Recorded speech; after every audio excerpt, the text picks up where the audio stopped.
আসসালামু আলাইকুম।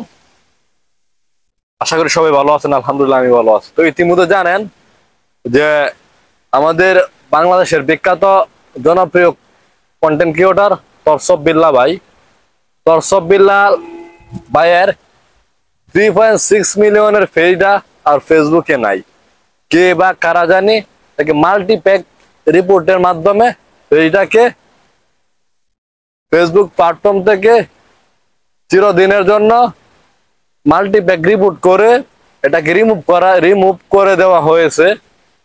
তো তরসব বিল্লাহ ভাই চেষ্টা করতেছে পেজটা আবার ঘুরাই আনার জন্য, বাট জানি না আর আসবে কিনা। তো তরসব বিল্লাহ ভাই মানুষটা যেরকমই হোক না কেন, তার কন্টেন্টের ভিতরে কিন্তু জাদু ছিল। তার কথার মুভমেন্ট, তার স্টাইল এবং কথার সাথে সাথে তার হাত পার স্টাইল, ঠিক আছে, সব মিলাই কিন্তু একদম পারফেক্ট কন্টেন্ট ক্রিয়েটর ছিল সে। তার বাস্তবমুখী কথা কিন্তু সবাইকে মুগ্ধ করতো বিধায় কিন্তু সে অল্প দিনে কিন্তু সে জনপ্রিয় হয়ে গেছে। তো অনুপ্রেরণার আরেক নাম ছিল তরসব বিল্লাল ভাই, মানে অনুপ্রেরণার আরেক নাম, যে নাকি 3 মাসে 44 লক্ষ টাকা ইনকাম করছে। তো ভাইয়ের এই এক নাম্বার একটা বোকামি যে আসলে কয় টাকা ইনকাম করেন অনলাইন থেকে সে কথাটা প্রকাশ না করলেই নয়। আর মানুষ হিসাবে সে কেমন আমি হয়তোবা জানি না, কারণ তার সাথে আমার কোনো পরিচয় নাই। জাস্ট তার ভিডিও দেখি, কন্টেন্ট আমিও কন্টেন্ট বানাই। তো আসল কথা হলো যে কিছুদিন আগে শুনছিলাম যে তরসব বিল্লাহ ভাইয়ের মানে একটা প্রোগ্রাম ছিল ময়মনসিংহে, একটা প্রোগ্রাম হওয়ার কথা ছিল, সেখানে নাকি রেজিস্ট্রেশন করছে প্রায় 3 লক্ষ+ টাকা এই জায়গা থেকে মানে অ্যামাউন্ট হয়েছে, তারপরে নাকি প্রোগ্রামটা হয় নাই। তো আসলে মানে যখন একটা মানুষ পর্যাপ্ত পরিমাণ টাকা হয় তার কাছে, বা তার চাহিদার থেকে বেশি টাকা হয়ে যায়, তখন কিন্তু হয়তো সবার মনের ভিতরে একটা অহংকার ঢুকে যায়।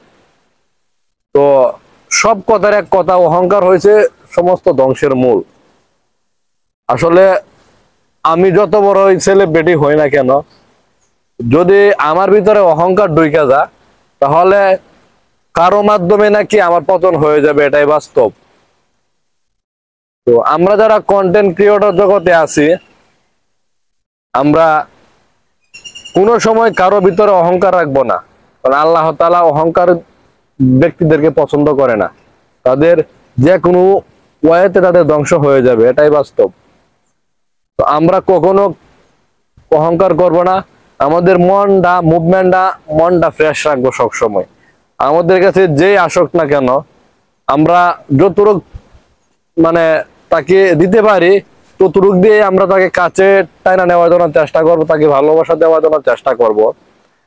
আর এই ফেসবুক প্ল্যাটফর্মে বা এই অনলাইন জগতে বা সোশ্যাল মিডিয়ায় আমরা সবাই কিন্তু মোটামুটি কাজ করতে চাই, বা সবাই কাজ করার জন্য আগ্রহী।